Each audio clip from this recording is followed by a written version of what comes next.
want to thank our football moms and my 4 sisters for serving the food here today. What? Yeah, we know that. Let's give that. That was my oldest sister there telling me there's more food if you want it. So if you, during the program, if you want to slip up there in the next few minutes and get something, there's plenty of food left. But great job, football moms and sisters. We appreciate it. This has become an annual event that we've taken a lot of pride in. We've been to White Palace, we've been to Wheeling University, and now for a few years here we've been in the Great Hall. And any of you that haven't seen the second floor and even the entire school, the infrastructure and the work that's been done here is amazing.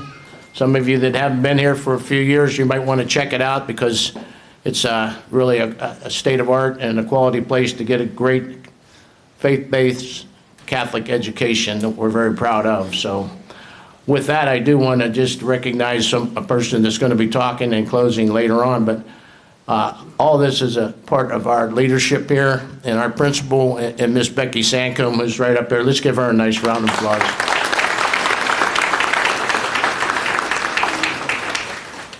We're going to go ahead and get started. Thank all of you for coming last night to the football game. The kids played hard, they played well. Got a nice win there, but the fact that we were able to recognize you at halftime of the game, for people that aren't here, we're able to know that you're being inducted into the 2024 class is a great opportunity to recognize our graduates and the people that give back to Wheeling Central in many, many ways.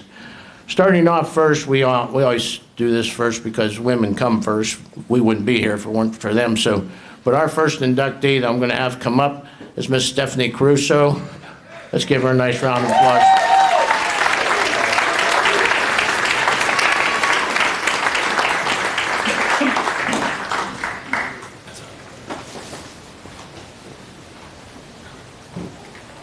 One of the reasons I had her come up first is because she's the only one that's shorter than I am. Thank you so much.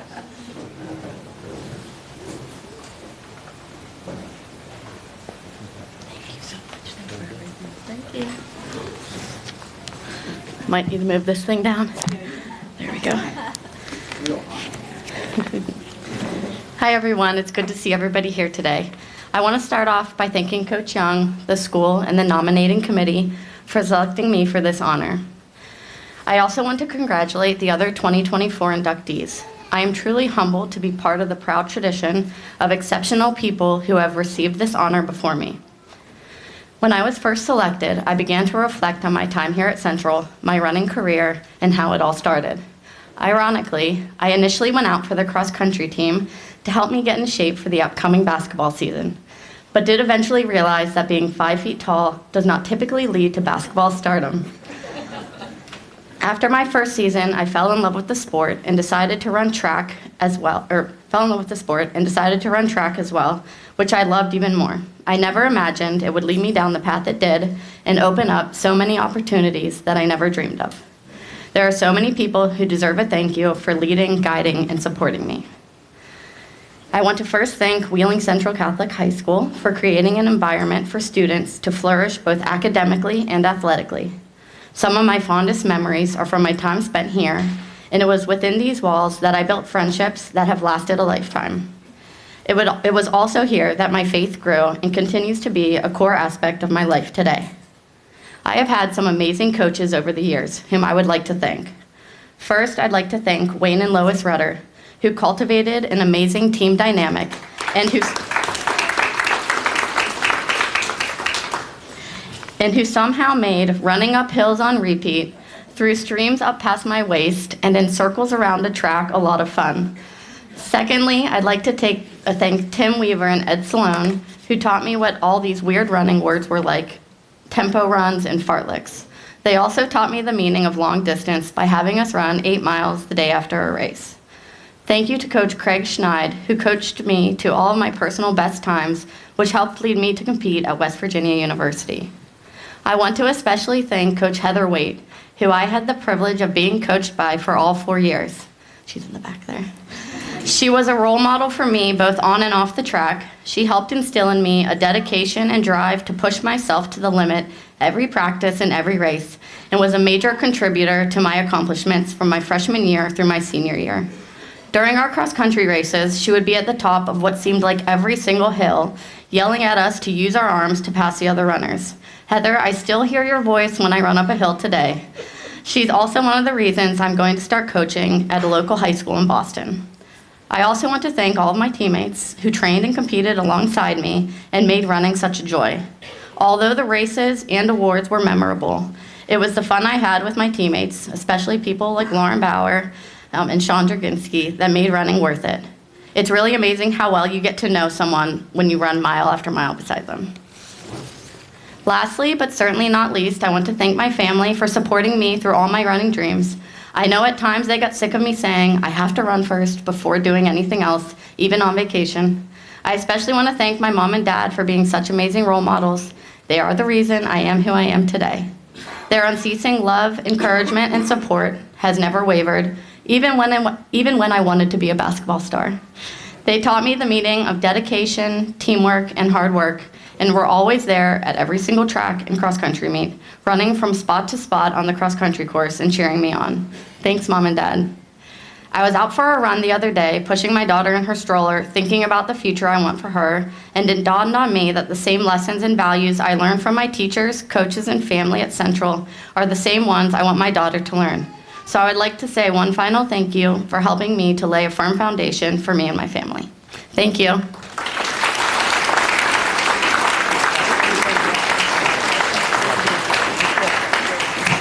Good job, Steph.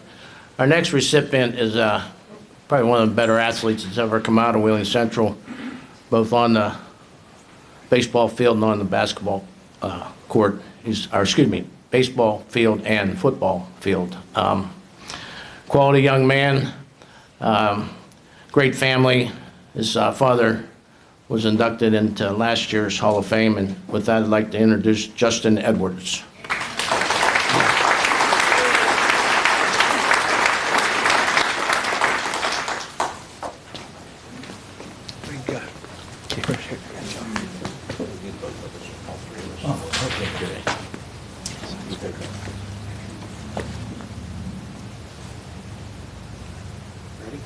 Yep.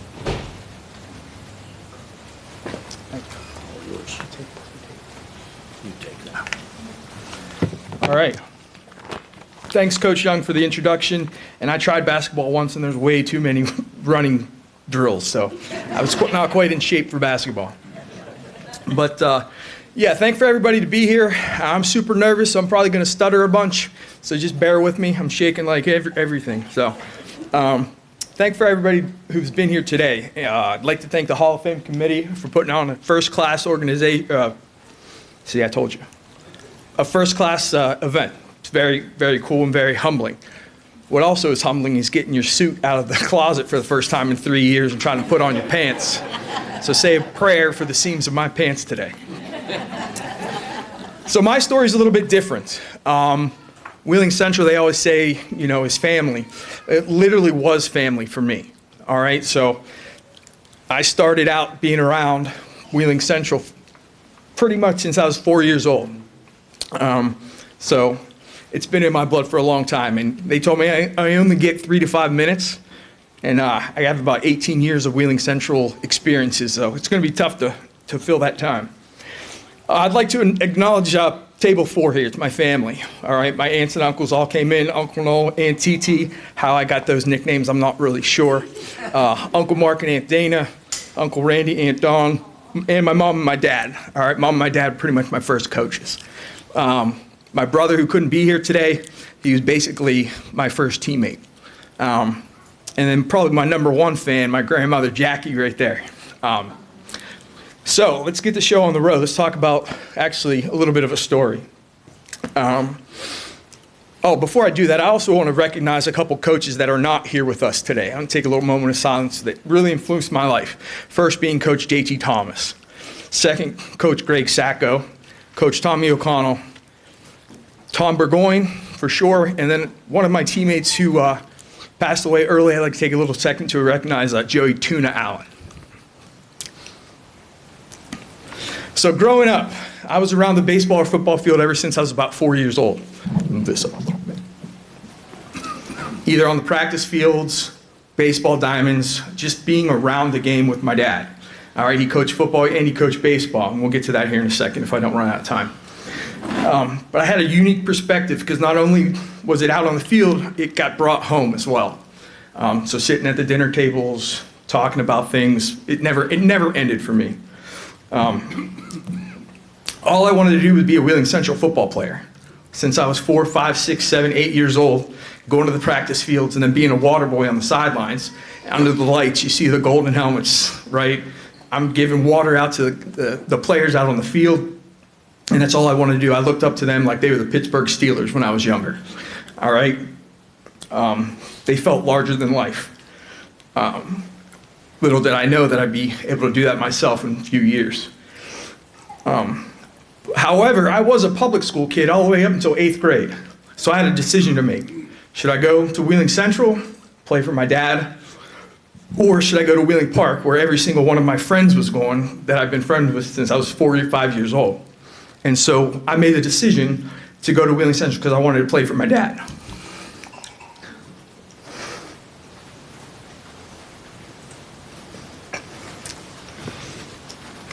So I got to Wheeling Central, I knew about 5 people. The only reason I knew them was because I hung out in the YMCA. They all went to St. Vincent's. I knew about 5 people, that was it.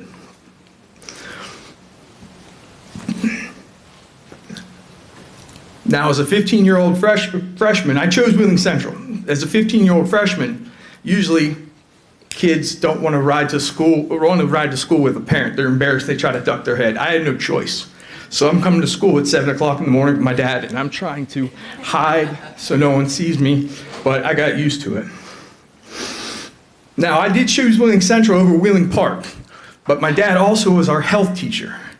And I can remember sitting in health class when certain chapters arose of when teenagers start to mature, and I'm sitting in the back row thinking, damn, maybe I should have gone to Park. But I was determined to win some state championships. My dad hadn't won one in baseball, he had one in football. So I made the decision to go play for him so I could win state championships. We'll start off with football. Football, in my opinion, in 2000 we won the state championship. That's the best football team in Wheeling Central history. In my opinion, I'm not biased or anything. But we got one there, and I was really happy about that. All my teammates were there. I got to thank and acknowledge them. I mean, we got Victor Williams, Jake Altmeyer, Tuna, Nate Skrypek, John Gordon, Clayton Fitzsimmons, Andrew Schmitt, name them. If I missed anybody, I'm sorry. But I couldn't have done any of that or been here without those guys. Now I'd like to get to baseball, which kind of holds a little bit special in my heart. So if I get emotional and start crying, just bear with me. So my freshman year, I'm 15, we have tryouts. I came to Wheeling Central to coach my dad, right? I wanted to win championships with him. And so I'm thinking, all right, we can do this. Little did I know, as I'm starting the season off, he puts me on JV. And I'm like, what is going on right now? And I'm furious. And normal people, normal kids, if they think they're getting screwed by the coach, they'll go home and tell their parents about it. I don't know if I could have done that, and so I didn't. Ended up, got lucky, played on JV for a month or so. Somebody got hurt, ended up getting moved up halfway through the season. I'm like, good, thank God. 1999 was the year. We should not have been in the state championship or the tournament. We were the underdogs in every game. Somehow we came out on top. Jesse Smolder got inducted last year, won both games. Very cool experience. Coolest experience was giving my dad a hug and then going, this is what I came here for.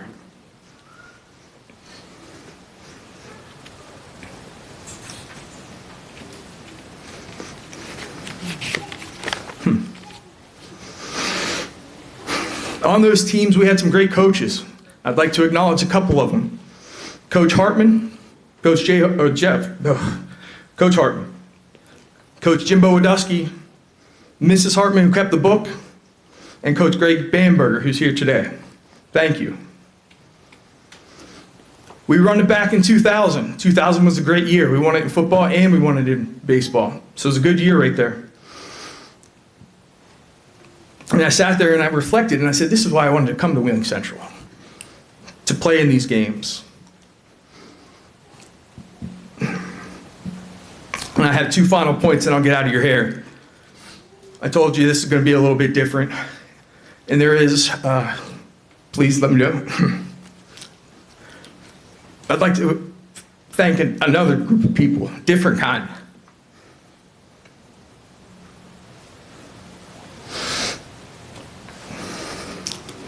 My doctors, my therapists, my counselors, and table full.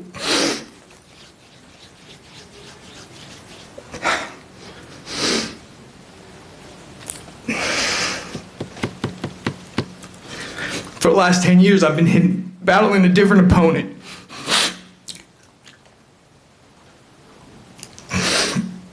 That opponent was alcohol. Without their support, I don't know if I'm here right now. Luckily, I'm in recovery. I'm sober.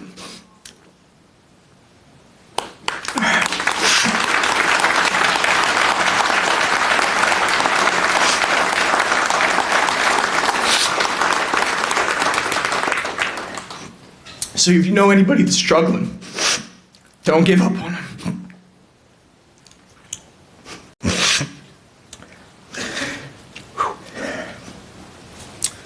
So in conclusion, I came to Wheeling Central.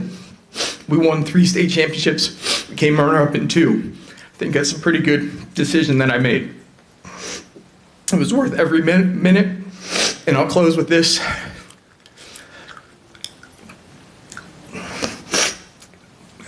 My greatest memory of choosing Wheeling Central wasn't on the field, wasn't any championship trophies, wasn't anything like that.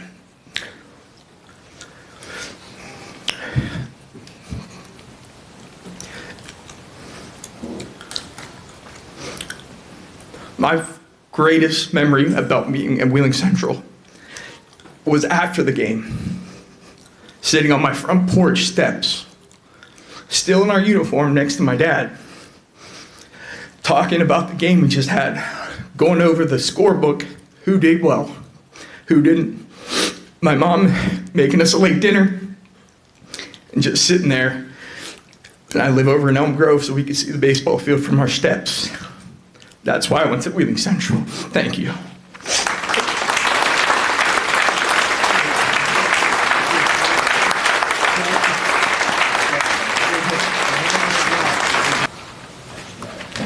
I think we all need a minute after that.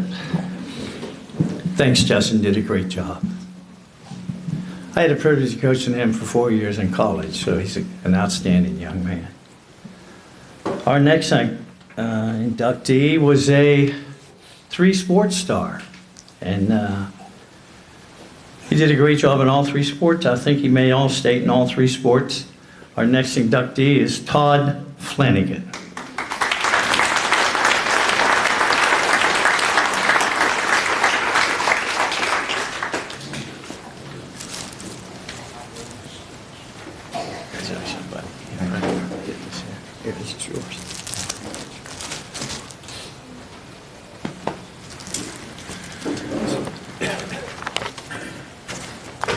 Alrighty, hello everybody. I'm going to keep this a little shorter since he took up most of the time. Thank you for that. I'll start by thanking the committee, thanking Wheeling Central, thanking my coaches. It was an honor to play with everyone. Miss being with the guys, miss being in the locker room. That was probably the most enjoyable of all. Special thanks, obviously, to my mom and dad. My dad coached me through grade school. And just growing up in the backyard, being able to play with all the equipment, and having my older brother back there playing goal line with all the pads. And, you know, he lived in Columbus at the time and drove back every Friday to make sure he made it to my football games, which meant a lot to me then, but means even more to me now, looking back on how special that was and how much they did for me. My sister always having my back and always being there when I needed her the most. Now my daughter Nora and my lovely wife Kelly, you know, I hope maybe one day I can be in your Dad Hall of Fame. So anyway, thank you to you all. I'll keep it short. Thank you for all the nominees, making every day a special day. So thank you much. For all of our past inductees that are here today, to please stand. All of the past inductees to CCHS Hall of Fame, please stand.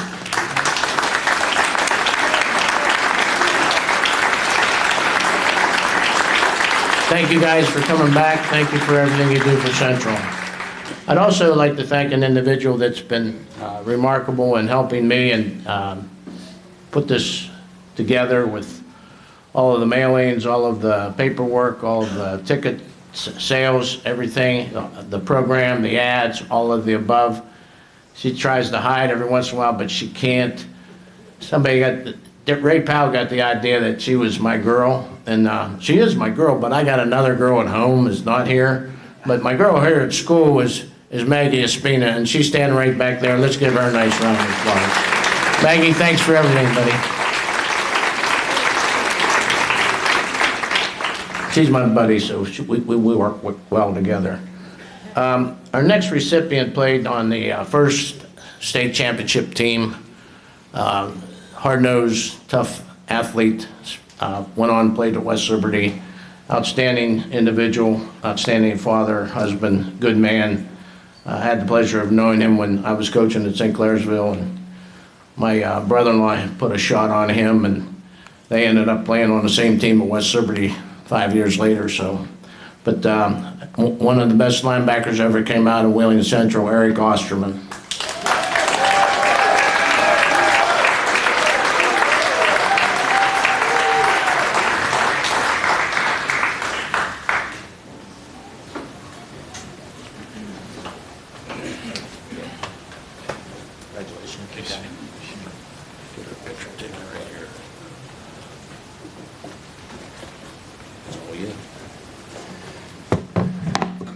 Thank you, Coach. Yeah, Chip did cheap shot me too, just to let you know that.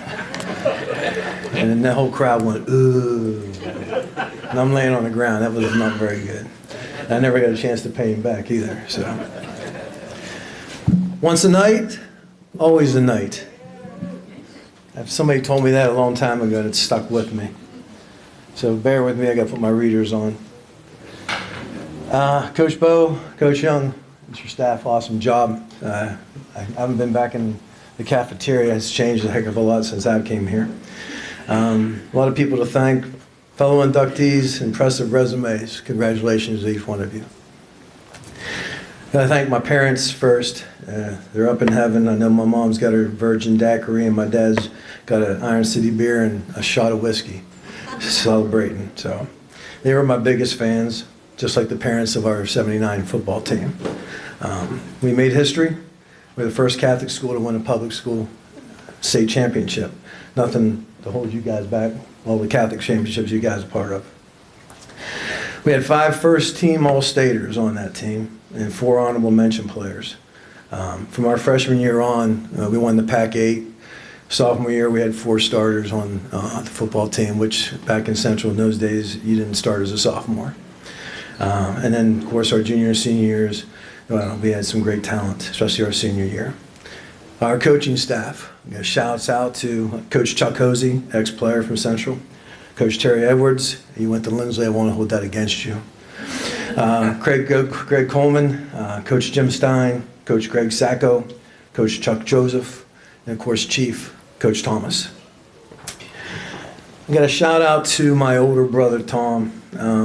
When he was in 8th grade at St. Mike's and I was in 4th grade, his 8th grade players let me start and play football with them down on Pleasanton Ball Field.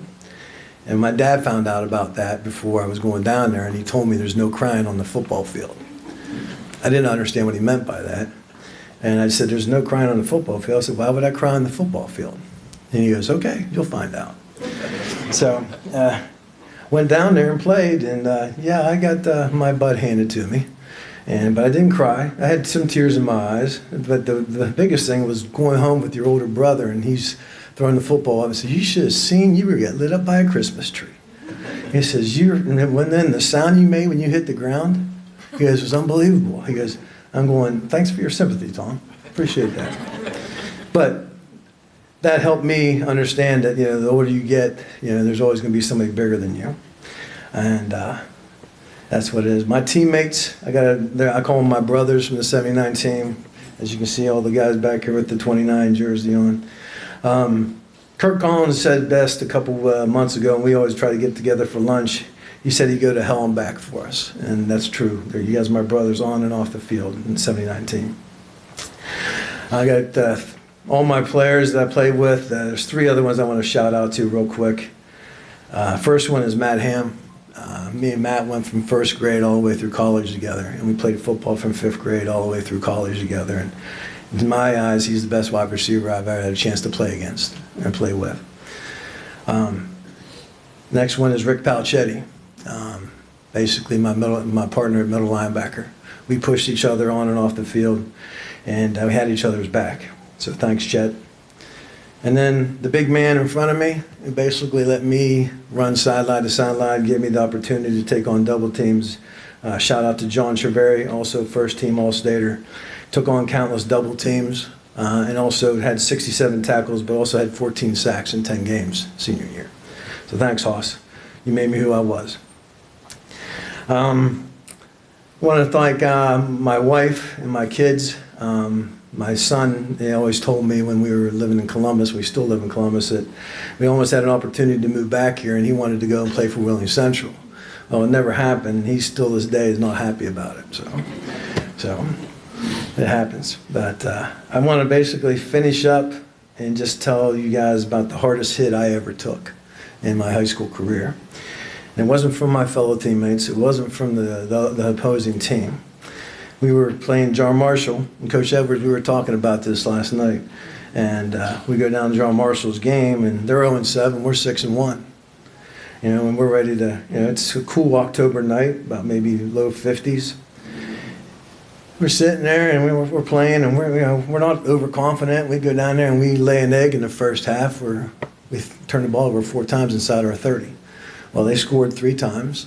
The last time was right before halftime, and they went for 2. And they didn't make it. Well, if you ever played at John Marshall, you have to run the whole length of the field, go about another 25 yards outside the field, cross a 2-lane road, go up 20 steps, go and walk about maybe 5 yards, and then go up another 20 steps and go another 5 yards to get to the building.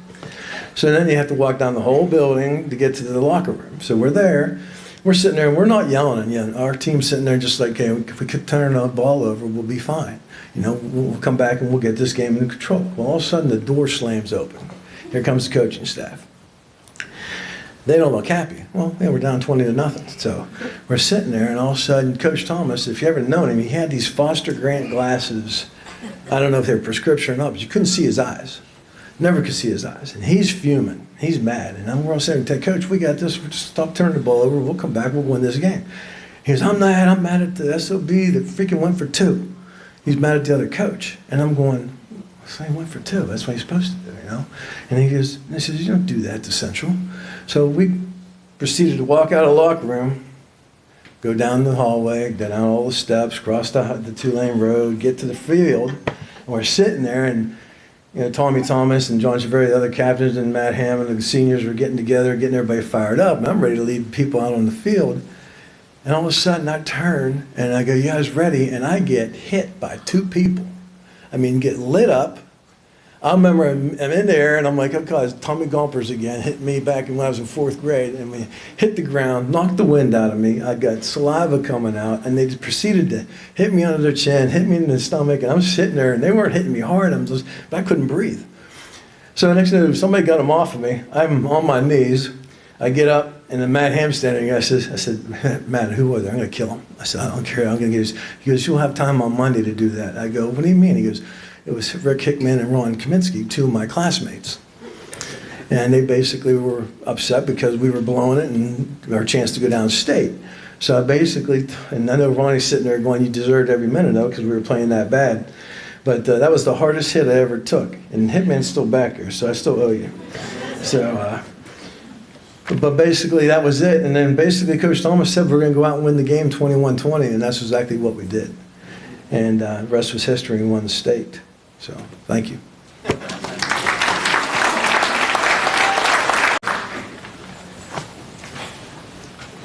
Okay, our next inductee was not only a great basketball player, but he was also a great official. Our next inductee is Jim Schmitt.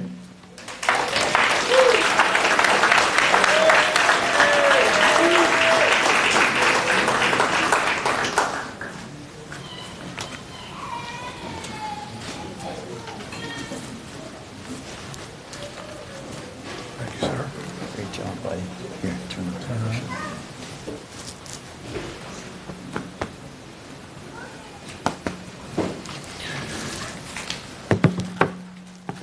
Good morning, everybody. Justin, you said something about having 18 years to talk about things. I have 53. And when I got the letter, it said you have 3 minutes to talk. I said, okay, 3 minutes, that's 180 seconds. Divided by 53, I get 3.39 seconds for each year since I've participated here. But anyways, when you do receive something like this far back, there was a time when I would have maybe thought, well, you know, I deserve this. But you start thinking about, there's a lot of people that helped me along the way. And that's just what I want to do today. I just want to thank a lot of people. First of all, the Hall of Fame Committee and my brother Chuck for nominating me. I want to thank the people. I have several people here that traveled. My friend Jeff Colon and his wife Kathy came from Louisville, Kentucky. My cousin Dave was going to come from North Carolina, but his sister Nancy told me that they had a tornado yesterday, couldn't make it. My brother Ben came up from Marietta. My son Jimmy came from Lebanon, PA. And my other 3 kids, Chad, Lee, and Amanda, came down from Pittsburgh. So it's a lot of miles, and I really appreciate the fact that you guys made that effort. I want to thank I want to say that I'm very proud to represent the class of 1971. We had a lot of great athletes in our class, and I'm sure there'll probably more to come to receive this award. And we had a lot of great people in our class. But there are 2 people that I want to acknowledge. One is a man named Dave Beercordy. Anybody that walked through the front door up there sees that big plaque up on the wall, Dave Beercordy. And how many thousands of people have walked by that and probably not even noticed it, or they might think, who is that guy? Well, he was our classmate. He was a great friend. He was a great wrestler, but he was tragically killed in an accident at the end of my junior year. And, you know, it just sticks with you. I mean, one day I'm in chemistry class laughing and joking with him. The next day he's gone. So I just want to acknowledge him. The other person is one of the coaches, teachers that we had that we all loved, Paul Budrow Billiard. Before he went up to Brook and made his name up there, he was here. And he was here the same 4 years as my class. And we all loved him. And it's just funny the way we remember him because of his teaching method. I remember at West Liberty, you get my degree in education, they give you these different teaching methods. Well, they didn't give me this one, and I just refer to it as a hands-on method. And it wasn't hands-on where you're sitting in a circle where you're going to heal somebody or pray for them. It was physically hands-on to get you to do what he wanted. He would be in jail today. And you know what? We all had a chance to have a beer with him and joke about it. He took it pretty well. But, you know, he was very instrumental in everybody's life from my class that had anything to do with him. Now, the next group of people that I want to thank are all the coaches that I had. Well, first of all, I did coach here for 10 years. I coached the freshman team for 10 years. And Dino Gaudio brought me in, and I worked on, after he left and went to Xavier, I went Jeff Kepros and then Jim Daler. And back then, that was my dream to be a coach. So I just want to thank them for everything, for putting up with me and teaching me about the coaching. Then the carousel of coaches that I had when I was here, 6 coaches in 4 years. My freshman year was a guy named Ron Fowler. JV coach was Jim Carroll, who went here, played here. The varsity coach my freshman year, now this is going way back, before a lot of you people were even born. But Ray Prannell was the varsity coach. Sophomore year was Bill Francis. Junior year was John Swan. And senior year was Stan Kineski, his first year coaching. Now, it wasn't perfect. It wasn't rosy all the time, ups and downs with all of them. But I really appreciate all the effort they put in to develop me as a person and as a basketball player. Now, the next group I want to thank is my family. Good Lord, I'm 71 years old, and I got 3 tables full of people here today. And I can't tell you what that means to me. But I do have to split them in 2 because I've had a playing career and an officiating career. And I just thought of this. They didn't say this last night at the game. I did run track here too. So the main support that I had when I played was my family. My mom and dad, Henry and Virginia Schmitt, my brothers Ed, Chuck, and Ben, and my sister Janet, and my Uncle Bob. The people that supported me when I officiated, my family, my wife Jennifer, her mom and dad, Ron and Bonnie Raymond, and my kids, Jimmy, Chad, Lee, and Amanda. So it's a whole different aspect of supporting a player as opposed to supporting an official. You support a player, you go to the game, you might wear a jersey, have a pin on, you're cheering for somebody. You support an official, you probably don't go to the game. If you do, you don't go to more than 1 or 2, and you're hiding, and you're definitely not yelling, unless you're Uncle Bob. Bob, the first time I had a game up at the gym and I looked up and saw him, his face was beet red, and I thought, that man's going to have a heart attack. And he's yelling and screaming at me like he doesn't know me. And I thought, you know, I expect that from coaches like Bo coached West Liberty, Mel, Mike, and even Chris. I expect it. You know, I deal with it. But not my uncle. And it's so ironic that the last thing I remember about, one of the last things I remember about him was I had a game at Wheeling Jesuit. Wheeling played Fairmont. They were both top 5 in the nation. And he was at the game. And he started going to the games after Bishop Schmitt. The field was named after his brother, Bishop Schmitt. So I see him a couple days later in Kroger's. And I thought, oh no. Anybody that knows Bob knows he's not shy. He speaks what he wants, and he's, you know, very outspoken. And I thought, boy, I'm going to get it. And you know what he told me? He said, you made the family proud. And I thought, you know, that's what I want to do today. I want to make my family proud. I want to give you some statistics about my family. We have had roughly, I tried to figure this out, 45 members of our family attend Wheeling Central. And of those 45, 25 played sports. And there's more to come. Then you add onto that 2 priests, Father Eugene Schmitt and Father Bernard Schmitt, who became Bishop Schmitt. You've got a pretty good legacy here at Wheeling Central. And I just think that if there's ever an award for a Hall of Fame family, I think we would qualify. And the undeniable leader of our family was Bishop Schmitt.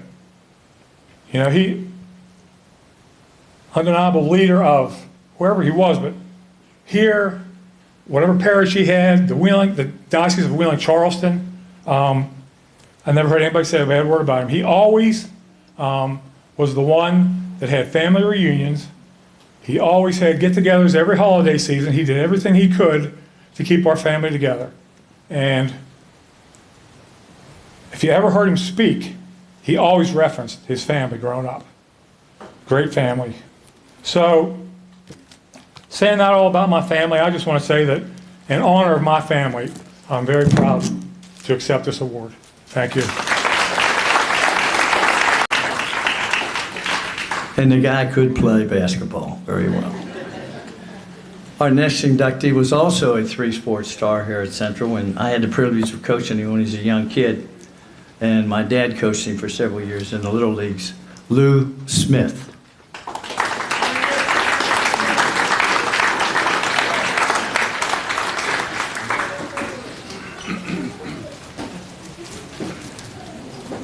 Oh, my. I'm sure there's a story by that, right? There's just a little story. You know, Central is, I'm number one, I'm so lucky to be here. I'm so blessed. But Central is about also our history. And we're Catholic.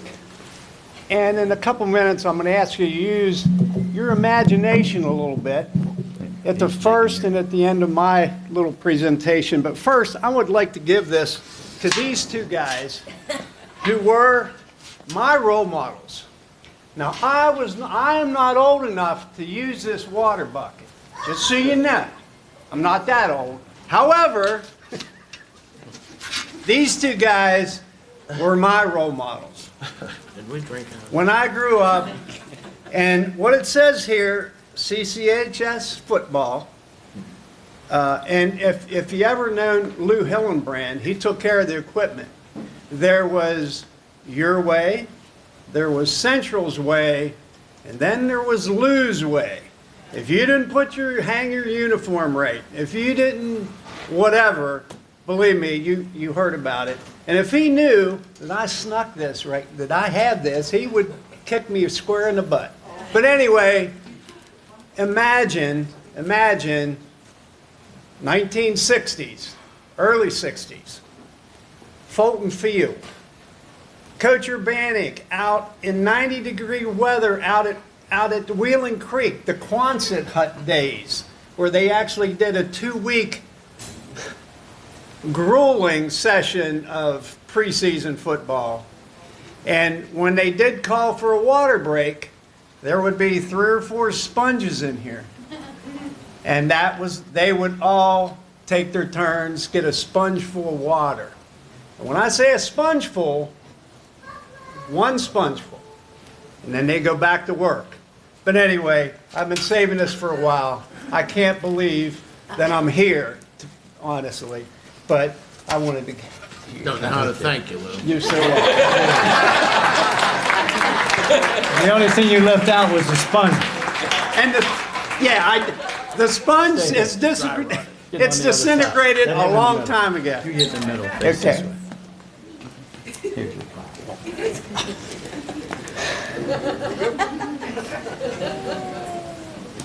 Lou's never Okay. lost for words. No. And it's going to be tough today. He'll be lost in a second. Hold on.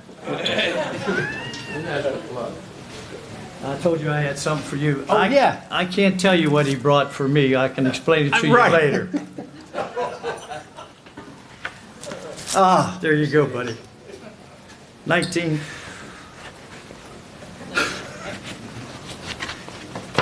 They're yours. Both of them. You're not supposed to cry. Don't be ashamed to cry. That's 69. That's 68.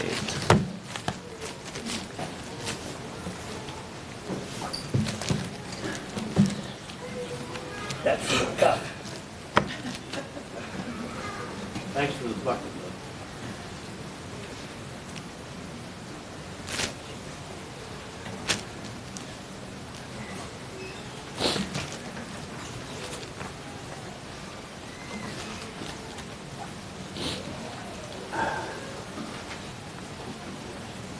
Give you a second so I can turn the mic for it to be quiet here. I got this. That's a photo of my championship East Wheeling Pirate baseball team that was coached by Bo's father and Bo. Haven't seen it.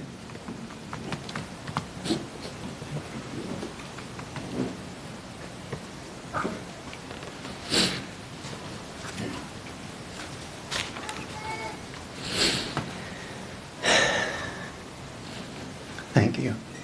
Thank you for that. A few people traveled here today. That's my family. I'd like to introduce them real quick. My lovely wife, Barbara, who was my classmate and my soulmate and my lifelong partner, and the mother of my 3 children. Barbara, this one. My youngest beautiful daughter, Olivia, and her boyfriend, Jarrett, are at the table. Just give us a wave, Olivia. My wonderful sister-in-law, my beautiful Pam, who traveled with my brother Jerry through hurricane weather to get here today. Some of my other families could not. Big Mike is fine, but he's having a little medical issue. He's in the hall.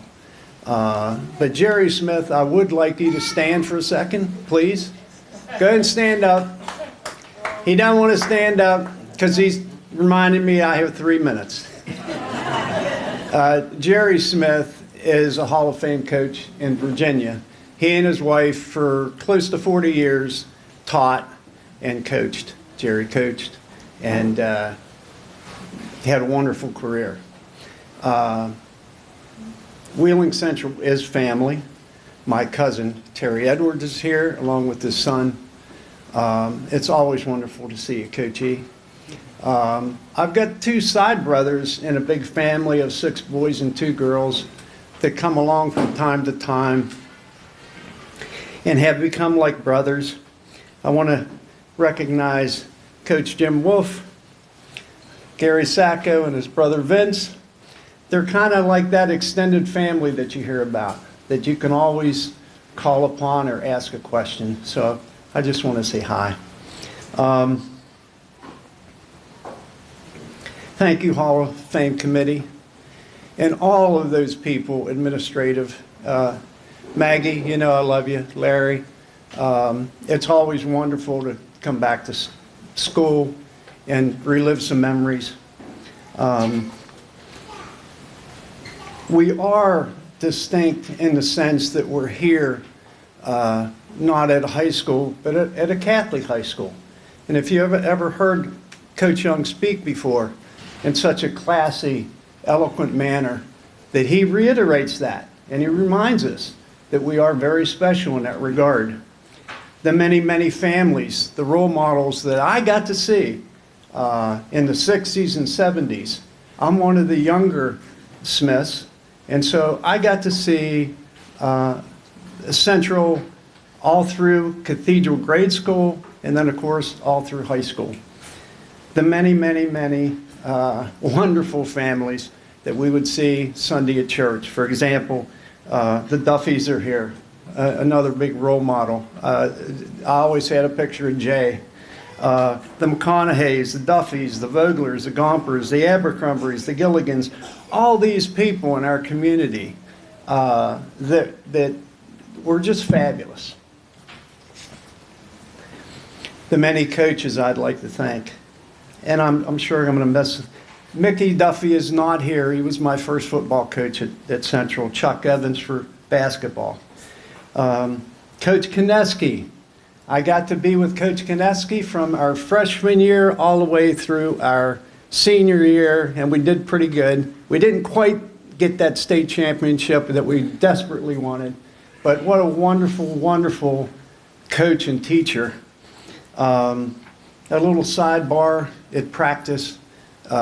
Coach, being Polish, decided one day at practice to put on a record to loosen us up a little bit. We were undefeated and we were a little tight, and we were going into a big game. So he put on a record that played in the PA system as we warmed up. And it went a little like this. Who stole the Kishka? Who stole the Kishka? Who stole the Kishka from the butcher shelf? And of course, it did exactly what he wanted. You know, that's the kind of thing coaches do. They touch you in ways you have no idea. I have been blessed every single day of my life. Every single day.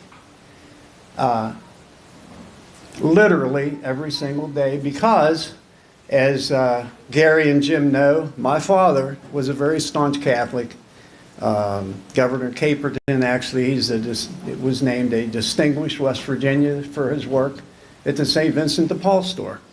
He helped many, many people through difficult times.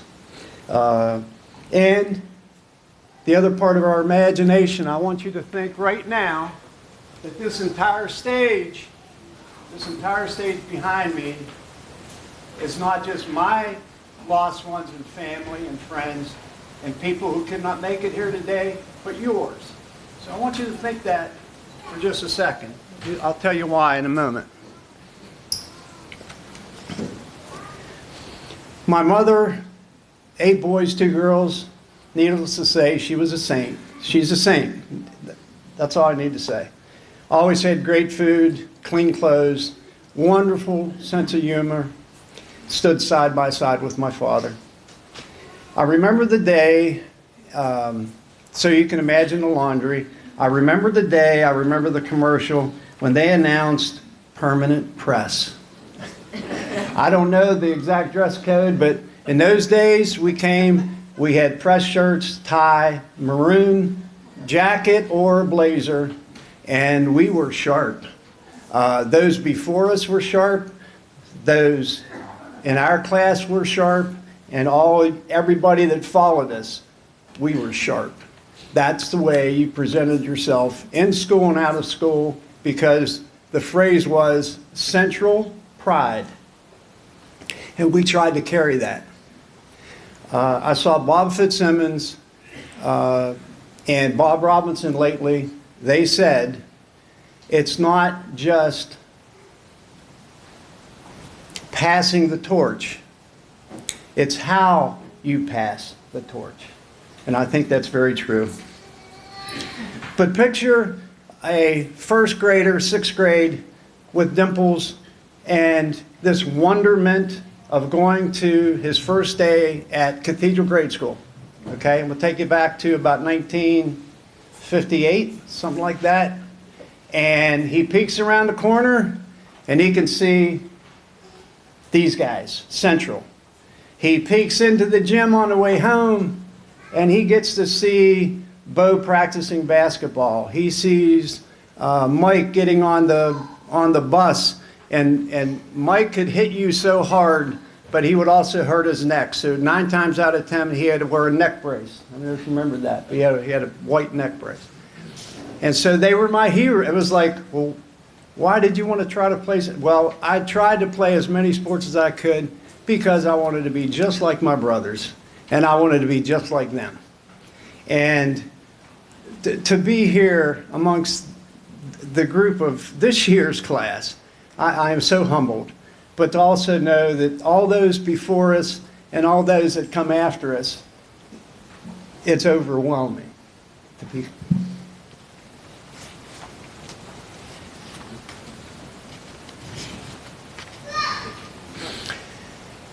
They came to me in baseball season and went to Doc and said, hey, we're a little thin. We want, would you let Lou run track too? And without hesitation, Doc looked at me and he says, that's fine. Yeah, I will agree to that. I will allow that. And then he turned to me and said, Lou, if your grades don't stay exactly the same, if they go down 1 iota, you cannot do this. And I agreed to that. And I kept that. And fortunately, my grades stayed where they were, and so I got to run track. Now, this is athletic, and every athlete will tell you, some sports are more challenged than others. So they asked me to run track. And I said, well, so I'm thinking, okay, sprints or whatever. He says, well, actually, we want you to run the hurdles. Didn't even see a hurdle at that point. Jerry was a good track athlete. I was like, hey, okay, I'll give it a shot. So I still have, by the way, before I forget, there's about 3 or 4 black cinders in my backside. So we go out, and in about an hour before meet, I don't know how many I knocked down, but low hurdles. And so I got you get the steps down, and so the meet comes, we win. We win the shuttle hurdle relay, was the first one they put me in. So there's 4 guys, you go down, back, down, back. 3 weeks later, we won for all the city schools. Everyone close was in a big meet on the island, and we won. We won that. That's one of the biggest thrills and challenges of all the things that all my teammates and all the fun I had. That's one of the best feelings. But right after that, he said, hey, Lou, the high hurdles are next. High hurdles. Well, I don't know if there's low hurdles and then there's high hurdles. Okay. Okay, Coach, I'll give it a try. Well, a couple minutes later, Coach comes over, and I was kind of bent over, and he said, Lou, you okay? And I said, yeah, Coach, but I don't think I can do the high hurdles.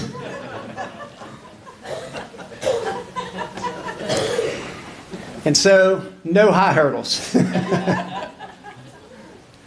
But anyway, I am so happy to be nominated in this kind of company. And the last thing, our big family and Central family, we started to say to each other a long time ago, when you can't be together, and my family spread out all did very, very well and spread over the United States, we would say on the phone, hey, I'm right over your shoulder. I'm right over your shoulder. And that's, okay? All of them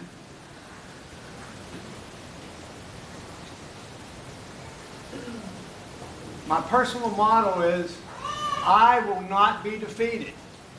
They said I wouldn't play at Virginia Tech. I got the start. I will not be defeated. As Catholics, we are taught by nuns, priests, mentors, teachers. We will not be defeated. We will see them all again. That is our faith as Catholics. And I thank you. Well, he's going to be penalized for going over. He's going to have to run the high hurdles. Like this here, you gotta run.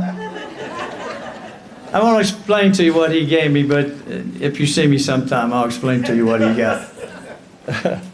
Our next inductee was not only a great basketball player, but also turned out to be an excellent basketball coach, Chris Stevens.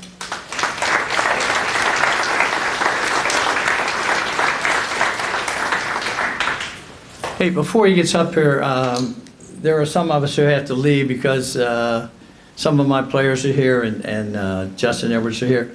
We have our annual baseball, West Liberty Baseball Alumni Golf Tournament at 1 o'clock. So I want to congratulate all those who have been inducted today. I want to thank the Hall of Fame committee who we should have recognized and we didn't. It's a tireless job, but they're all fair and honest. Thank you. Chris.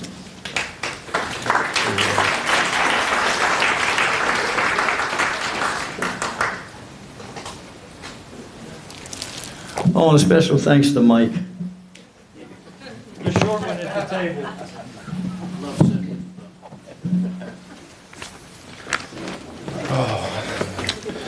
Thank you. I would first like to voice my thanks to the committee, Coach Young, Coach McConaughey, and congratulations to all the other inductees here today, as well as all of the prior classes. So I went back and forth on what I wanted to say when I got this nomination.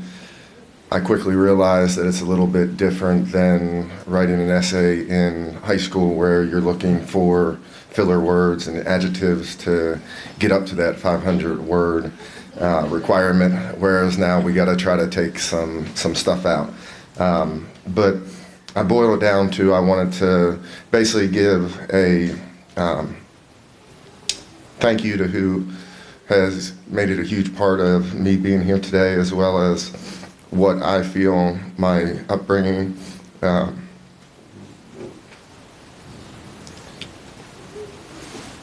and what helped my mentality as a player. I also thought I wasn't going to get emotional until the last page, but we'll see how it goes. But firstly, I want to recognize who I think has helped me be here the best today, and that's basically been my teammates and coaches. I was blessed to have several people who have already been inducted into the Hall of Fame that were my teammates. David Conchaguero, who's here today, one of the most pure scorers in basketball, one of the best basketball players here in history. So that helped me, because having somebody like that on your team that you can share the ball with, makes everybody look a little bit better. Ricky Yon, who was inducted in the past, one of the best all-around basketball players in Central history. Eric Blancic, who was inducted last year, one of the better all-around athletes here. Justin Edwards, who's inducted this year, one of the most raw talent that could make any difficult play, whether it was on the baseball field or football field, look routine. I also had the pleasure of basically sharing competition with both Dave and Eric Blancic since I was in the second grade. I also had some very good coaches here. Central has a rich tradition of great coaches.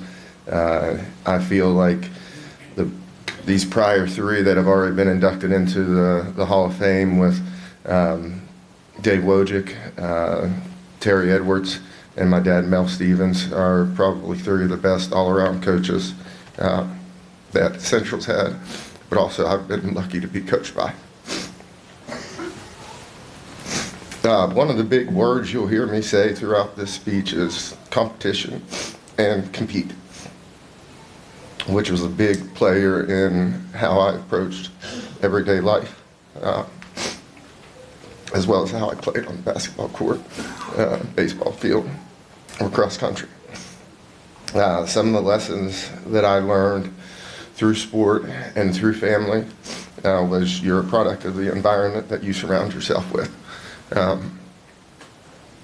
I was lucky growing up that we had a very active family, very active friends, and basically from morning to night, definitely every summer, we were outside playing something, whether it be basketball, baseball, football, street hockey, riding bikes. We were doing something that was active, and I have a lot of my friends to be grateful for that, and we had some very competitive games. You never want to lose those games, because then they get bragging rights on you till the next day, next summer, next week, whatever it may be. But that was one of the things that fueled my hate to lose mentality. Quick side story, my dad even tried to get me to have a paper route to make some money and probably learn some life skills, but that also cut into usually afternoon games. And so anybody that lives on 21st Street in Warwood, if you got your paper late or didn't get it, I apologize for it. But I also thank my dad, because even when he got home from delivering mail all day, if I was out doing something, he usually went and delivered the papers. One of the other lessons, loyalty and pride. I learned early, you have to have loyalty to your teammates, to your classmates, your school, your coaches. And that's something that we have here at Wheeling Central. I always wanted to be a Maroon Knight. That's all I wanted to do when I was growing up, going to games, whether it be football games over on the island, basketball games. And those are some of the fondest memories I have. But also loyalty to your friends.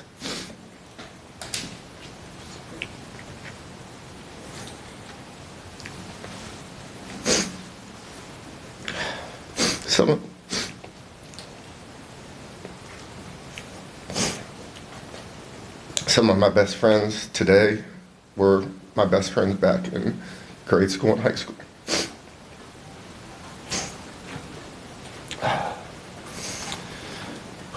One of the other values, hit on it, family support goes a long way. You'll notice that at any of my events when I was younger, we had a large family gathering, had a lot of support, but also grew up with a family of coaches. So one of my youngest memories in baseball is we're in Pinot baseball.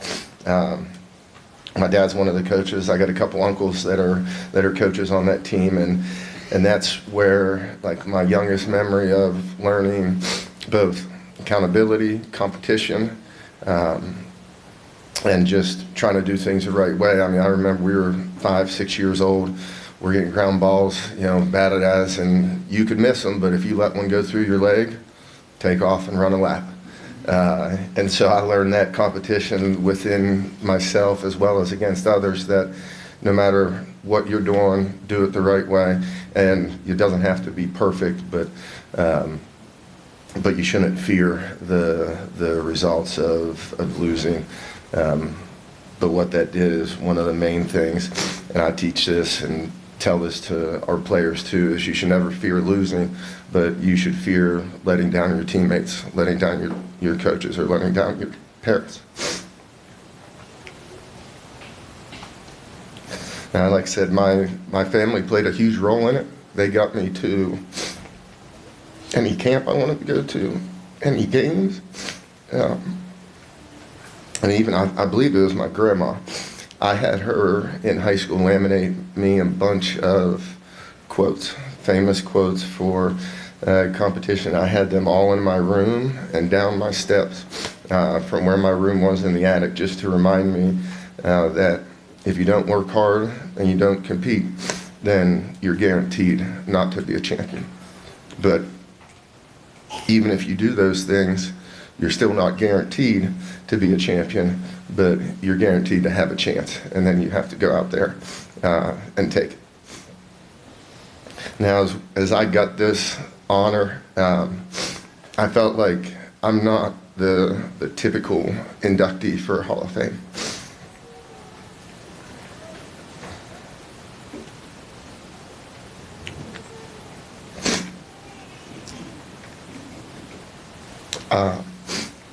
I don't hold any substantial stat records. I don't think I was ever the leading scorer. I don't think I led the team in batting average at all. Eddie usually always did that. But I appreciate being recognized for what I hope was the competition and competitive nature that I had. I usually tried to approach every single game that I played, schoolwork that I did, coaching opportunity that I've had now, and make sure I was the hardest working person there. And especially you have to do that growing up as a father, as a coach, so that nobody could ever say, well, he only plays because his dad's the coach. I also feel that one of the things that is missing in today's world is parents who demand that instead of saying you need to score more, you need to do more of that, you need to shoot more. I don't think my parents ever told me to shoot more. I don't think they ever told me to do any of that outside of possibly my Uncle Joey.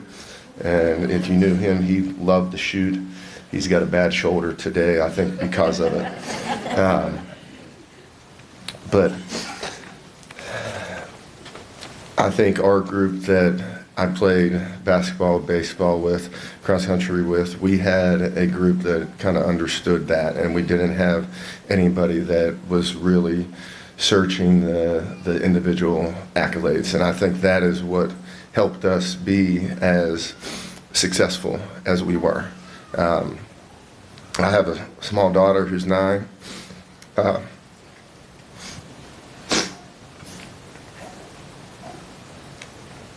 She's playing soccer and softball right now and basketball. And she knows I should have her tell you. I tell her 2 things.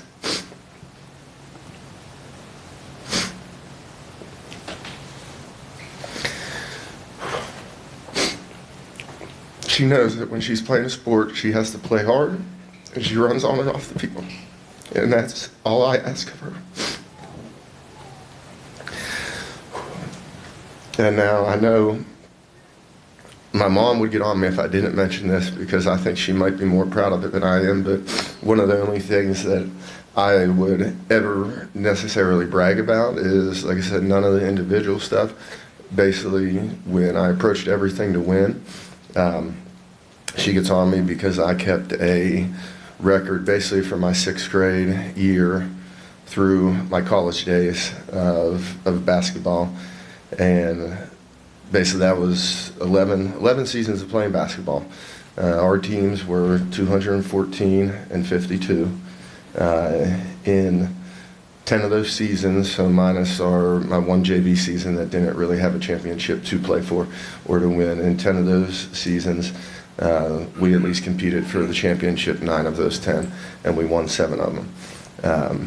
And I think that's a huge reason why I have to thank all of my teammates, because without them, we wouldn't win that many games. A real quick side story with that is my junior year, state quarterfinal game, our first game playing in the state tournament. We had multiple seniors that year, but 2 of our seniors that started did not score a basket the whole game until Ricky Yon had a big basket with about a minute to go to either tie things up or give us the lead. And then Chili Bosley had his only basket of the game on a tip in. The buzzer win it.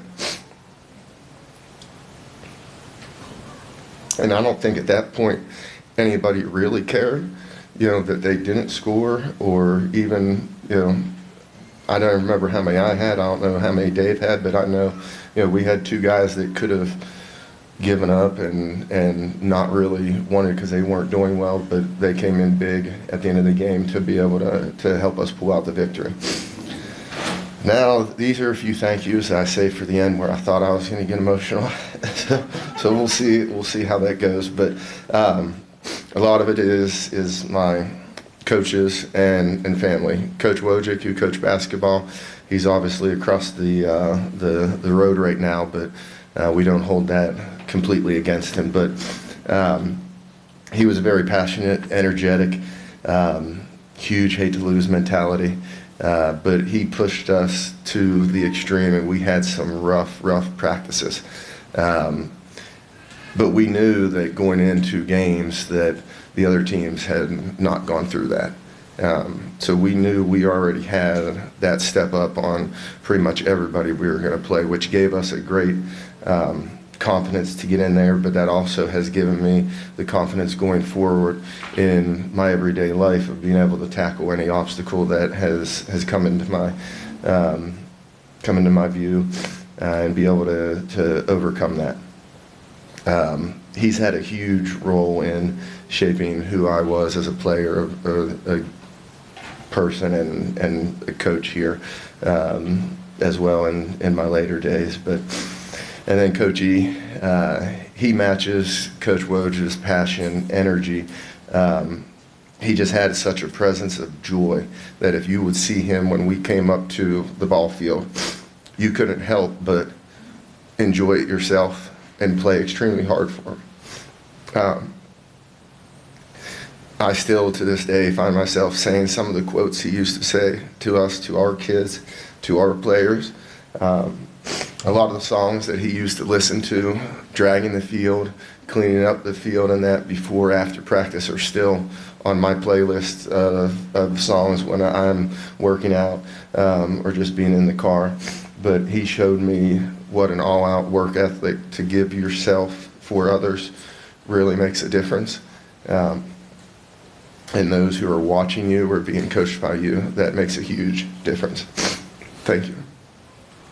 Coach Wayne and Coach Lois, not a lot of people know this, but when I was coming into high school, I had a brief health scare where I had a staph infection, had to go into the hospital for 2 weeks, get IV antibiotics while they were trying to figure out what's going on. So when I went into high school, I had played football, basketball, baseball all throughout grade school. When I went into high school, I decided I was going to run cross country basically to get in shape for basketball. But they gave me the confidence of that being my first high school sport, my freshman year, gave me the confidence, and I was pretty decent at it. But I enjoyed the time so much with them that I decided I'll stick it out and I'll come back a few more years. Now,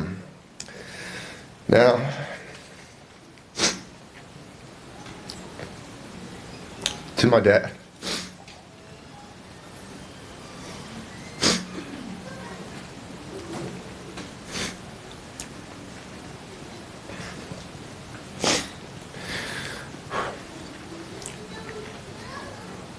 He was a person I got to follow around when I was younger, watch him coach, listening and learning the game before I even played it. Now, yes, as a kid I listened, even though my parents might not think so, and it's never cool to admit that you listen to your parents when you're a kid. He was also our coach growing up, pretty much from 5th grade through 9th grade. He's a huge reason why I feel like I had a big step up on other kids at understanding the game and playing it the way that it should be played. Even now, you know, I still have things that I can learn from him, and I'm still doing that to this day as we're coaching. But one of the things, you know, growing up, he was never the dad that made me do anything. You know, if I asked him to go work out, he'd take me to work out. If I asked him to go to the ball field, he'd bring the buckets of balls and he'd pitch buckets to me, go collect them in the outfield, do it again. So, you know, I appreciate him for doing that. I knew the expectations there, but he let me make my decisions on when I wanted to do things. Now you can see I get emotional up here, and as a kid and growing up, I can probably count on one hand how many times I've cried.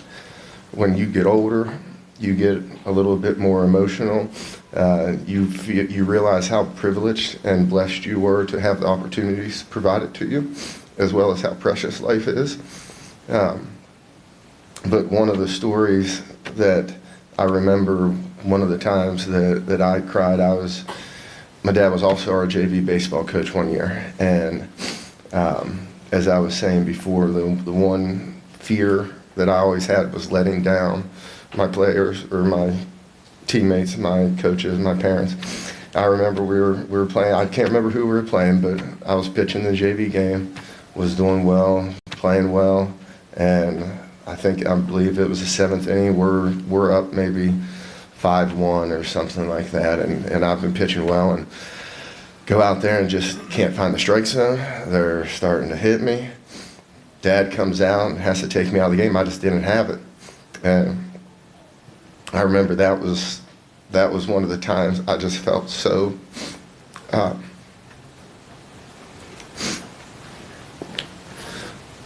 like I'd let him down. But he then got to bring in one of my other grade school and high school teammates, Herk, who never really pitched a lot, but he got it done and we got the win anyways. And then I have my mom, Probably my biggest fan or fanatic. And, you know, she may have calmed it down a little bit recently, in recent years. But, you know, when I was growing up, she got thrown out of several pinto games, as well as basketball games.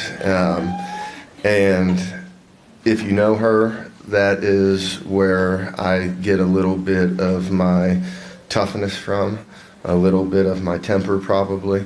But she was always there, always cheering me on. I think she expects me to win, or my dad and me to win now with Central basketball, sometimes more than we do. I don't think she thinks the other team should score a point. But she was always the one that gave me the expectations that, you know, I knew what I needed to do. I know I probably bugged the heck out of her when I was a kid, but I think she knows that I knew what she was telling me was taking. You know, when you're a kid, you do some stupid things, but, you know, I know that she's one of the reasons why I was able to stay on the correct path and have a successful life. I also need to thank my wife, Kristen, my kids, Kalani and Chris Jr., my sister, my uncle, all my family that are here to support me. And lastly, I just want to thank and congratulate all the inductees today. I'm extremely thankful and humble for this honor. I continue to take pride and pleasure in where I'm from. And even though I went on to play college ball, I went on to have a brief coaching career of some 13 odd years down in Winfield, West Virginia, I still tell people I'm Wheeling Central Maroon Knight. And that'll go on forever. Thank you.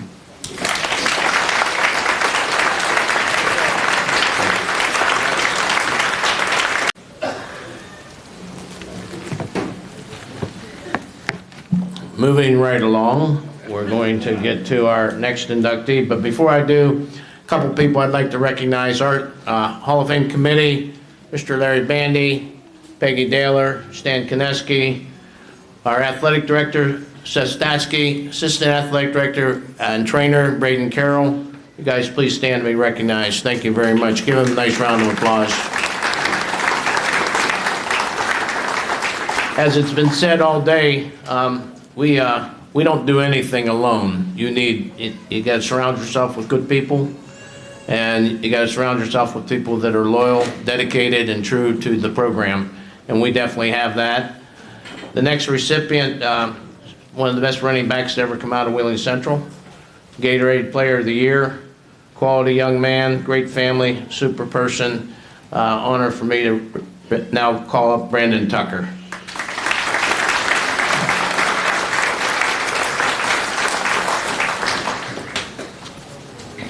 This over here. All right, this is that history of Sacco. Behind this paper, okay? Here we go. Thank you.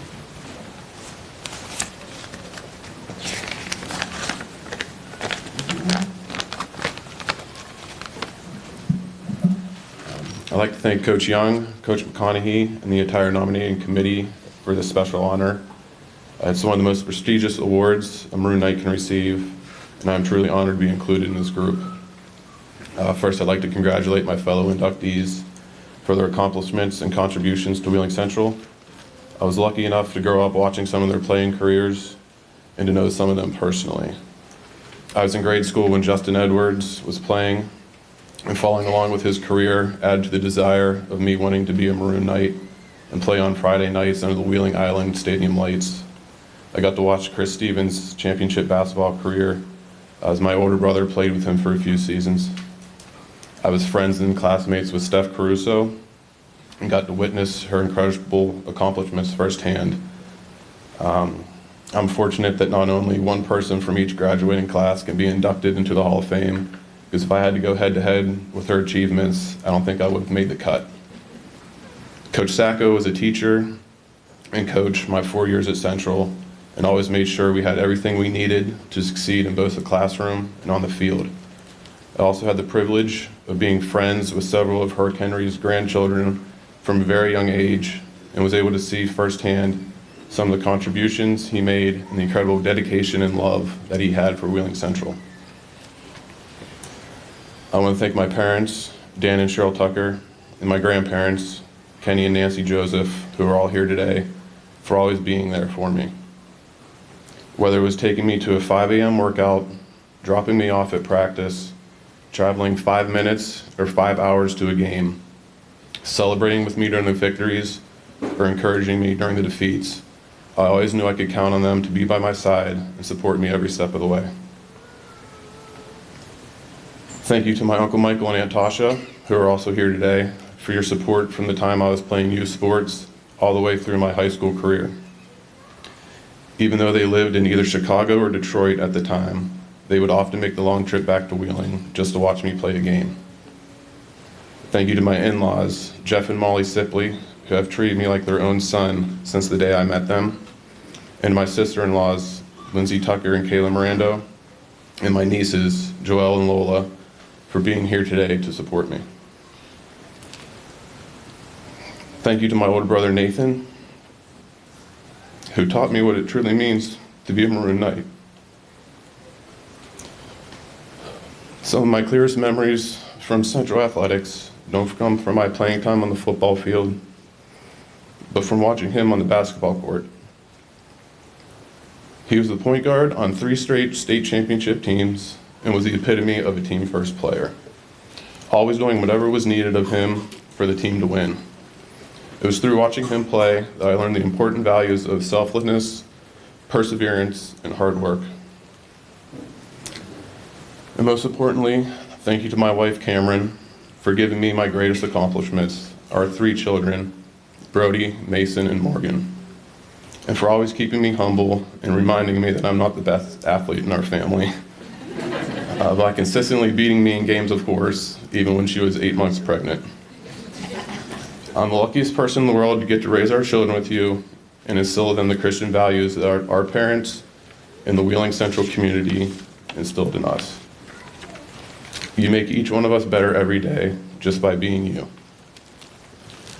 While at Central, I had the honor for playing for 2 of the greatest head coaches in not only the school's history, but the state's history and the country's history, Coach Jim Thomas and Coach Mike Young. Both of them did an extraordinary job of not only teaching us how to be great players on the field, but how to be even greater people off the field in our communities. Coach Thomas, Coach Young, and all the assistant coaches did an incredible job of preparing us players and always putting us in the best position possible to succeed. Without their tireless dedication, Wheeling Central football would not have been able to reach the extraordinary heights that it has over the decades. In 2005, in his first year as Central's head coach, Coach Young took a group of mostly young, inexperienced players who had been written off by everyone as being a year away to the playoffs and eventually became state champs.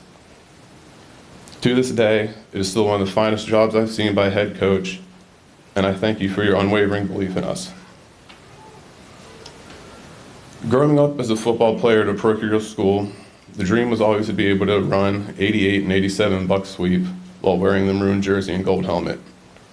Hearing the stories of Eric and Curtis McGee's illustrious careers and going to Wheeling Island as a middle schooler to watch great running backs such as Clayton Fitzsimmons, Marshall O'Brien, and Pat Zadrozny all play made me want to be a Maroon Knight even more than I already thought possible.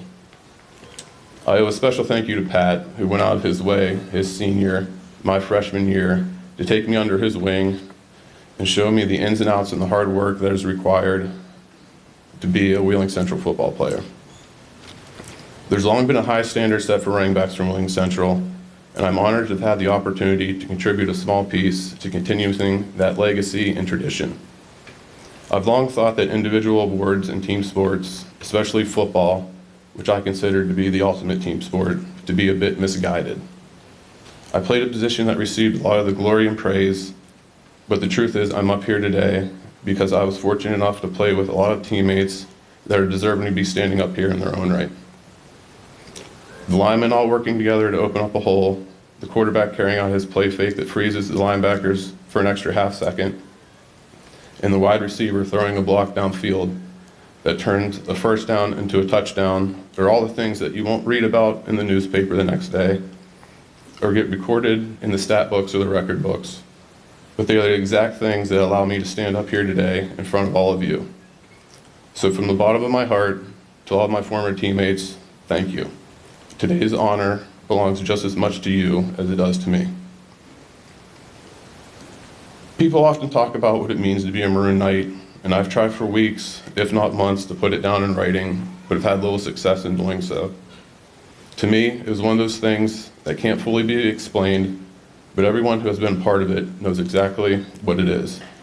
The Central community always shows up to support each other, and I have no doubt that will continue into the future. When I attend a Central football game now, and I see the stands packed with former alumni and the hillside filled with future Maroon Knights, I'm grateful that I get to raise my children in this community. Again, thank you all, and congratulations to my fellow inductees.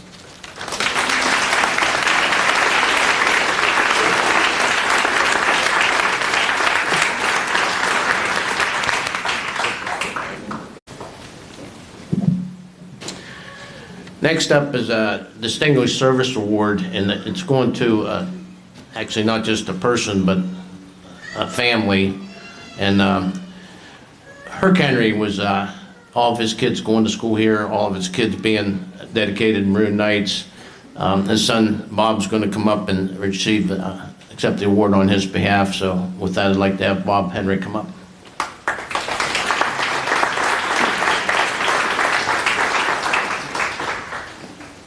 Congratulations.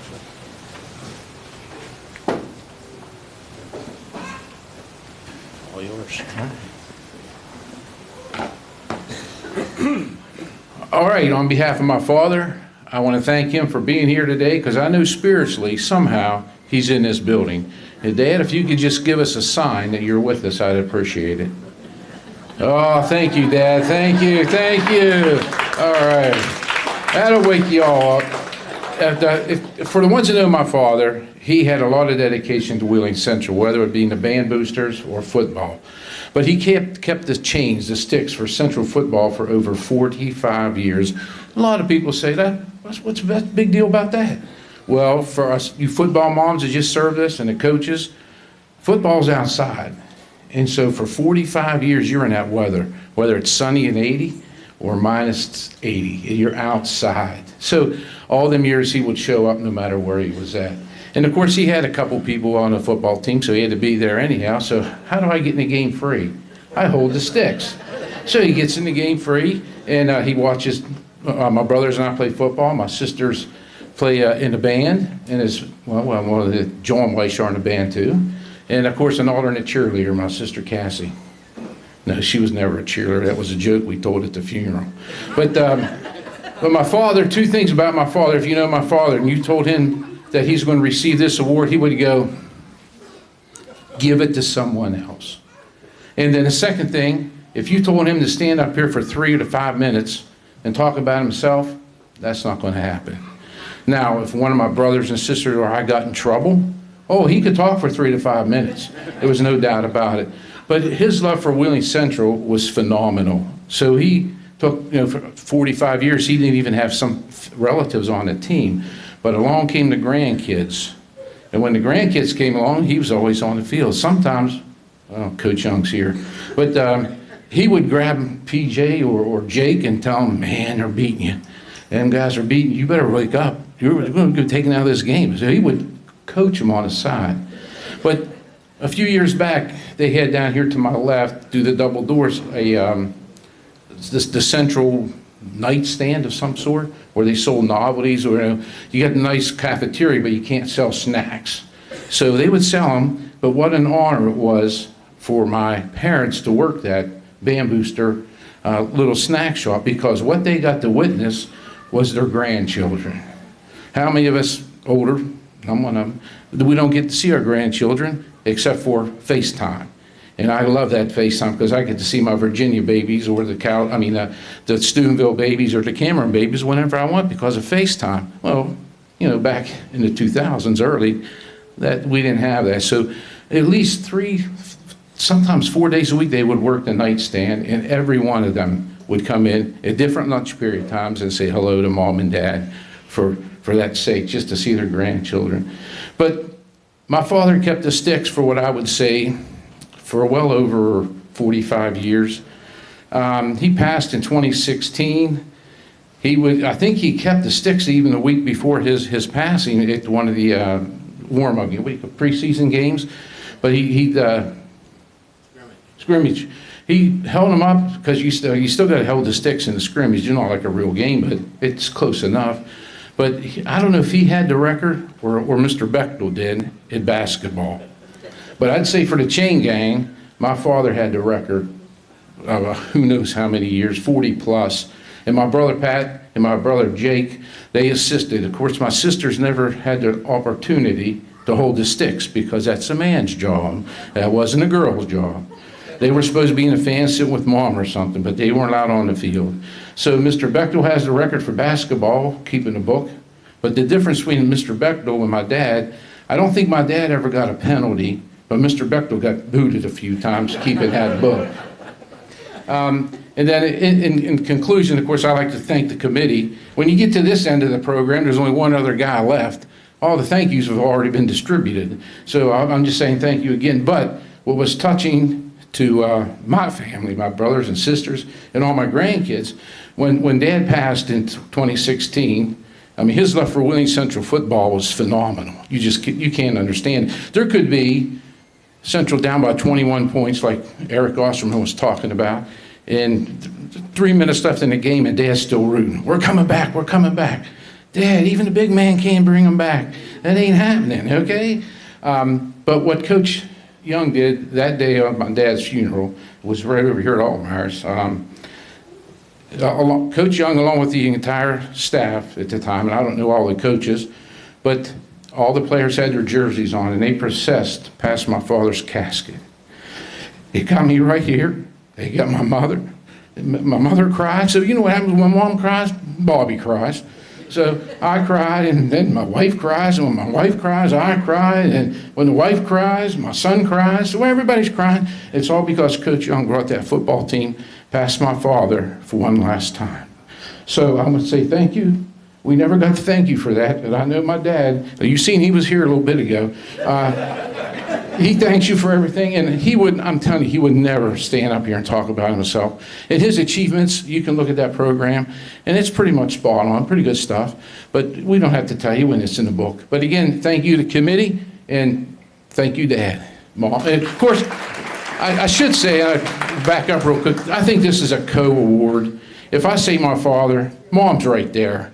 She's right there because she's pushing him. You know, she's pushing him to do the things he does. But thank you again.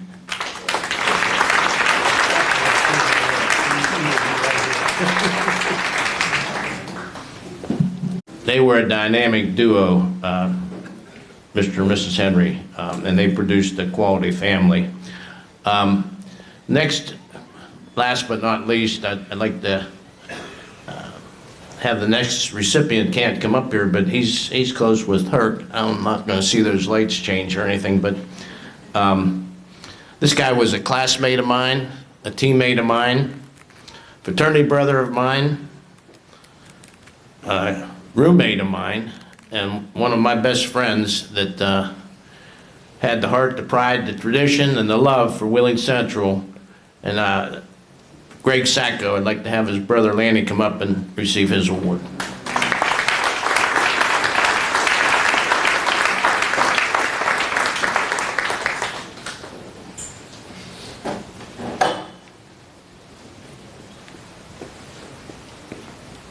Congratulations. That's good.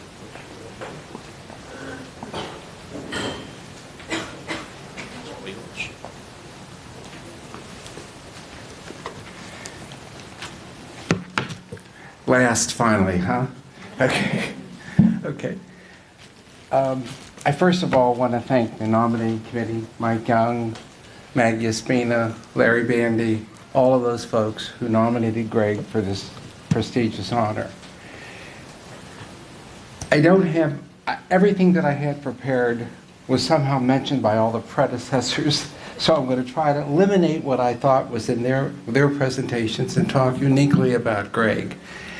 And it's something that he would not like. He would not like the limelight at all. He hated the limelight, as a matter of fact, and walked away from it.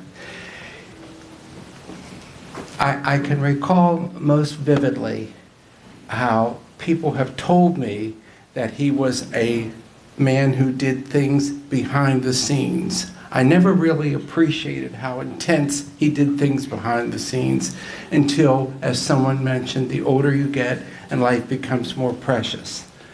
The older I become is the fact that I realized that Greg's intensity was an integral part of him and something that he held very dear. Specifically, I can remember that Maggie Espina told me when we were preparing for this event that everyone in this room who has been involved with Central for the past 40-some years has a Greg Sacco story. And I'm sure that you do, and I ask you to remember those and hold them dear because he loved every single one of you. I want to thank the committee again and my family for coming here, my sister, my wife, my children, my grandchildren, my niece who traveled to honor Greg, my son and his wife in a very special way. I want to recall too some of the things that he said because he would never tell them and we never found out about them. One year he was nominated or he was awarded Teacher of the Year at Central. My mother called me and said, "Hey, did you know your brother was Teacher of the Year?" I said, "No, I didn't." She said, "Neither did I read it in the paper." He lived with them. Anyway, so he was never a man who cared to be out there and receive recognition. He lived that lack of recognition faithfully. A few more examples I want to share with you because of some of the stories that I found out. Specifically, at his funeral, he was utilized by the wonderful and the esteemed Dr. Villeta, who spoke about his loyalty and his dedication and his commitment to Central. Greg indeed was exceptionally loyal to Central. His life was Central. His family was Central. Our family had to alter schedules for family events to meet his schedule because it involved something that Central was doing. We could never have an event past 5 o'clock on Sunday night because he objected to that. He had to be home preparing lesson plans and reviewing football plays. That's what he did. Some might say he was compulsive. Indeed he was, but it was to his benefit. Another thing that I really recall was the fact that several years ago, about 5 after Greg's death, I was having some surgery on him. It was outpatient surgery in Pittsburgh. And the doctor came in and I was opted to be awake for the surgery. It was hand surgery. And he said, "Oh, by the way, are you any relative of Greg Sacco?" And I said, "Yes, I'm his older brother." He said, "Well, let me tell you a story about Greg." And I said, "Well, please do. It'll help me get to know him." Because he said that Greg really was instrumental in his becoming a doctor. And I said, "But he taught social studies, and you have to take a lot of science to be a doctor." I mean, I knew that much. And he said, "Yes, but I struggled on the football field." And Greg took me aside and helped me individually several nights after practice. He also brought me into his classroom when I was struggling academically and told me I needed to get my act together and I could probably do anything that I wanted to do. I'll never forget him. And I'll never forget that doctor who said those kind things. We've heard a lot about family and Central being family. Indeed it was. Indeed it is. My family, my sister and I, appreciate the fact that Greg had this family. In fact, he had this family first, and then our family was second, because that's how involved he was here at Central. Over 40 years of his life, the loyalty that he expressed And the concern that he had, I can't communicate, and I wasn't fully aware of how much concern he had for Central and what these kids that came through these halls achieved. One day when my mother was scheduled to be considered for nursing home placement, I had to meet Greg, and we had to go talk to the nursing home administrator or something, or a lawyer, about all the things you have to do that. And he said, he and I had to go together. Gina was out of town, living out of town, so we went, and we got there, and he said, just come to the school, meet me, pick me up, and we'll go to the attorney's office. I said, okay. I never came to the school where he was teaching and all the years that he taught here, if you can imagine. So he said, I'm on the 3rd floor. I walk up to the 3rd floor. It's very quiet because his classes are still going on. I was early, and I hear this loud male voice assertively reprimanding his class very negatively for their poor performance on the test. I said to him, and he dismissed him, I said, Greg, was that you talking? I never knew you could talk that loud. And he said, Lanny, it was my job. I have to do that. You understand? That's my job. I got to be responsible for these kids. I said, I got it. I said, but I'm not in that class. So anyway, Greg was so appreciative of the opportunity to be here and to be a part of this institution, this fine, fine tradition. He lived it, he welcomed it, he embraced it with his whole being. He truly did. I can't tell you enough. I also want to ask Alex Kozlowski, James Wolf, and Tom Hogan to stand, and please give them a round of applause for me.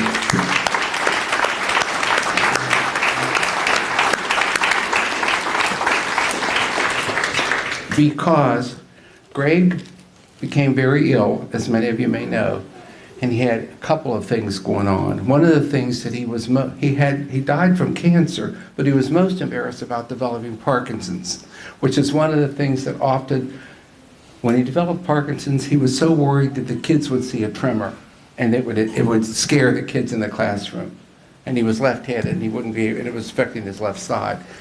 That also contributed to his retirement. But these 3 men that I just cited took the time when Greg was through his lengthy illness. Tommy Hogan alternated with our family schedule for visiting so that Greg wouldn't be alone. So you all talk about family. We lived the Central family till Greg died. It was truly an honor. These guys gave of themselves to his last moment. They were with us when he took his last breath at his home. All 3 of them spent that day. I will never, ever forget their allegiance to him and their commitment to our family. They brought Central family alive. They brought that family to us at that moment. Greg thoroughly embraced them, and on his behalf and my sister's behalf, I want to thank them. I want to thank my kids for being here, and I want them to appreciate and the example that he set for all of us by living a life dedicated to others. He was a staunch believer in commitment, in faith, and loyalty. Dr. Billietta described him beautifully in that eulogy. I cannot begin to mimic those words, and I won't. Maggie said, all of you have a story about Greg. Remember that story. Continue to embrace him. I won't keep you any longer. And thank you for honoring him. He will. This is one of my favorite events of the year because we get to welcome back people who've meant a lot to our school community, and we get to celebrate our rich tradition here at CCHS. I did not go to Central. I'm not from Wheeling. I'm not from West Virginia even. But 12 years ago, I became part of this Central family. And immediately, I was drawn to the mission here, the mission that embodies our Catholic faith, family, and service. And that's the way I was raised, in a family of 8 children. That's what drew me to Coach Young immediately. We were both raised in big families, and almost immediately I felt a sense of belonging here because of that mission. And so many of you were a part of teaching me about the tradition here at CCHS.